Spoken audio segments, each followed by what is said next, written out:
우리가 살면서 살아남으면 길은 열리기 마련입니다.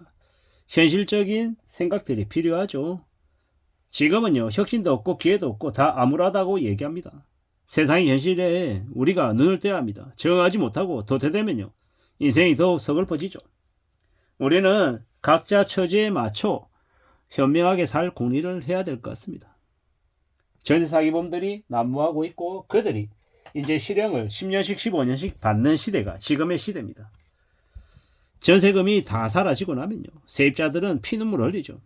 인천 미추홀구는 상대적으로 저렴한 지역인데 그 저렴한 주거 지역이 전세 사기 영역이 되어버렸죠.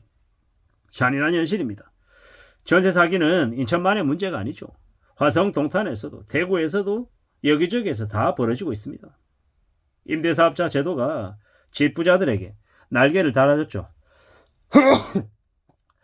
세제와 금융 혜택을 주고 다주택 임대사업자들에게 여러 혜택을 줬습니다. 그러한 것들이 전세 사기의 판이 벌어진 거다라고 생각하면 맞죠. 문재인 정부 시절에 너무 많은 이 막장 짓거리들이 벌어졌던 것 같습니다. 어떻게 되려고 그렇게 한 걸까요? 참 개막장입니다. 앞으로 우리는 더 우려하고 더 염려하며 살아야 될 것 같습니다. 참 무서운 시대 같습니다. 우리가요, 정말 정신을 잘 차리고 살아가야 될 것 같습니다. 그러지 않으면 답이 없겠구나라고 생각합니다. 험한 시대를 살아가고 있는데 너무 이 권력과 직함과 이 직급에 기대 살면 안 될 것 같습니다. 우리는요, 언제든 힘들고 어렵게 살 수 있다는 걸 명심해야 되겠습니다. 참 살아가는 게 쉽지 않습니다.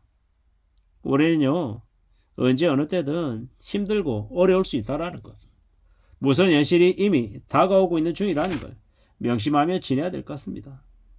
이게 뭔가 싶은 거죠. 참 쉽지 않은 상황입니다. 부동산 경기는 회복되기 어렵습니다. 금방 나아지지 않는다라는 겁니다. 살아가는 게 빡빡하고요, 힘들어진다라고 보면 맞습니다. 우리는 더욱더 조심하며 살아야 되고 더 신경을 써야 될 것 같습니다. 사람은요, 퇴로가 막히면 각오하는 동물이랍니다. 그렇기 때문에 힘들고 어려운 처지에 내몰릴수록 더 잘 살 생각을 할 필요가 있는 것 같습니다. 각자 도생해야 되는 시대, 대안이 필요한 시대, 나만의 길이 필요한 것 같습니다. 우리는요, 참 쉽지 않다라고 생각하며 살아가야 될 것 같습니다. 좀 더 조심하고 지내야 되는 거죠. 누가 뭐라 해도 잘 생각할 필요가 있는 것 같습니다. 인내심이 줄어들고 더욱 힘들어지는 그런 시기다라는 겁니다. 그래도 우리는 잘 받아들이며 살아야 될 것 같습니다. 참 쉽지 않죠. 참 어렵습니다. 참 힘들다라는 거죠. 불황이 계속되면 사람들이 차라리 감옥에 가려 한답니다. 왜겠습니까? 감옥도 사람 사는 데고 생각보다 힘들지 않다라고 느끼는 거죠. 악질 사장이 많고 노년이 되면 감옥이 차라리 더 낫다라고 생각하는 사람들이 많습니다. 밥 주고 재워주고 운동까지 시켜주니 차라리 낫다라고 보는 거죠. 한번 감옥에 갔다 오고 나면 또 가는 걸 두려워하지 않는답니다. 모멸적으로 대하면 그냥 이 사고 쳐버리고 그리고 감옥에 간다라는 겁니다. 사람들이 점점 두려움이 없어지고 막장 인간들이 벌어지는 거죠. 유아바이어 당일날 집에 보내버리는 겁니다. 1980년, 1990년대 서구권에서도 해고당한 이들이 직장 상사를 많이 죽였답니다. 파이트클럽이라고 하는 영화가 그때 나온 실상입니다. 철저히 외로워지고 모멸감을 겪으니 우발적인 충동살인이 많아진 겁니다. 앞으로는요, 정년 계속 늘어나고 기본급 사회가 되고 추천 1년만 받고 잘 모르는 사람은 안 받는다고 하죠. 왜겠습니까? 그래야 안전하게 살아갈 수 있으니까요. 우리는요, 이제 기준금리가 인하되는 시기가 지금이잖아요. 기준금리가 인하되면 경제가 더 어려워진다라고 보면 맞습니다. 참 무서운 시대죠. 우리는요, 더 조심하고 더 신중하게 살 필요가 있는 것 같습니다. 그렇게 살아야 될 것 같다라는 겁니다.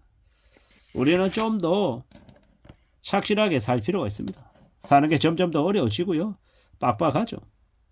100세 시대라 퇴직하고 난 이후에도 뭘 하며 살지도 궁리해야 되는 시대인데 참 우리는 어떻게 살지를 잘 궁리해야 되는 겁니다.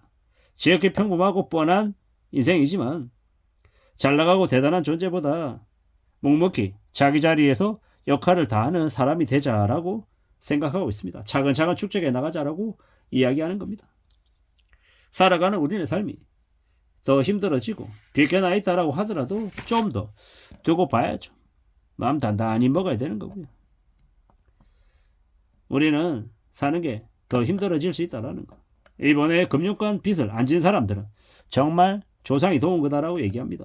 빚지면 금융권의 노예로 전락하는 거고 빚이 없으면 그냥 무난하게 사는 겁니다. 잘 생각해 볼 필요가 있는 것 같습니다. 인내심도 능력입니다. 기다릴 줄 아는 능력, 참을 줄 아는 능력. 그게 대단한 모습이다라는 겁니다. 우리는 착실하게, 성실하게 잘 지내야겠다라고 생각합니다. 직장인으로 사는 거 이거 대단한 겁니다. 별거 아닌 것처럼 느껴지지만 그렇지 않다라는 겁니다. 시간을 갖고 두고 보고 지내면 결국 괜찮아진다라는 겁니다. 그러면 되지 않겠나라고 생각합니다. 산다라는 게 참 힘들고 어렵다 하더라도 잘 생각해 볼 필요가 있습니다. 좀 더 강해져야죠. 좀 더 두고 보려 합니다. 누가 뭐라 해도 좀 더 움직이면 될 것 같다라고 생각합니다. 살아가는 우리네 삶이 금방 흘러가지 않기 때문에 시간이 제법 오래 걸리기 때문에 고단할 수 있다는 거 생각하고 좀 지내자라는 겁니다. 무서운 세상에 우리가 살고 있다는 거. 대한민국의 한 300만 명 가량은 극빈층으로 산답니다. 최소 생계 유지도 안 된다는 거죠. 얘들 중에 175만 명은요. 돈 벌어서 빚 갚는데 전부 다 써버리고 남는 돈이 없다라고 얘기합니다. 사실상 300만 명은 파산입니다. 그들이 이 사회에 남들이 꺼려하고 힘들어하고 위험해하는 일을 다 도맡아 하겠죠. 300만 명인데 3인 가구로 치면 거의 900만에서 1000만 명입니다. 집 가진 거지, 주식 거지들인 겁니다. 노예의 삶을 살죠. 인생 끝장입니다. 한국의 직장인들 상당수가 한두 달만 일 안 해도 그냥 무너집니다. 그렇기 때문에 우리는 어떻게 살아야 되겠습니까? 잘 지낼 각오를 하고 통장에 잔고 마련하고 최대한 6개월에서 1년 이상 버틸 수 있는 그런 힘을 갖춰놔야 될 것 같습니다. 그래야 삶이 지켜지는 것 같습니다. 앞으로 우리가 살아가는 삶이 더 힘겹고 더 어려울 수 있다는 걸 잊지 않아야 될 것 같습니다. 정말 정신 바짝 차리고 살아야 되는 겁니다. 이상입니다.